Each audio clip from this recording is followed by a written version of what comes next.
आज की इस वीडियो के अंदर मैं आप सभी के लिए लेकर आया हूं भाई, यहाँ पर स्कूप बेस नहीं हॉग स्कूप बेस रहने वाली है ओरिजिनल साइज के अंदर और ओरिजिनल डिज़ाइन के अंदर। यहाँ पर आप लोगों को मिल जाता है 1500 वाट का पर स्पीकर रहने वाला है।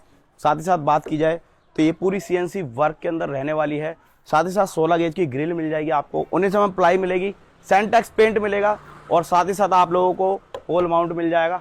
साथ ही साथ आपको पोल माउंट देखने के लिए मिलता है, साथ में आपको CNC वर्क देखने के लिए मिल जाएगा। 4 हैंडल्स बॉडी के अंदर इनबिल्ट रहने वाले हैं। बैक साइड में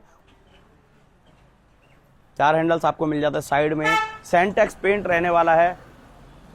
और अगर बात की जाए इसके प्राइस की तो डिस्प्ले पे नंबर दिया हुआ है, यहाँ से जाकर आप इसका प्राइस पता कर सकते हैं और साथ ही साथ बेस्ट क्वालिटी खरीद सकते हैं डीजे फैक्ट्री से। अगर आपको आज की वीडियो अच्छी लगी तो प्यारा सा लाइक करना, कमेंट करना, शेयर करना और साथ साथ फॉलो करना ना भूलें, क्योंकि ऐसी अपडेट आप लोगों के लिए डीजे फैक्ट्री यूट्यूब चैनल पर आती रहती हैं। मैं मिलता हूँ नई वीडियो के साथ, तब तक के लिए जुड़े रहें डीजे फैक्ट्री के साथ।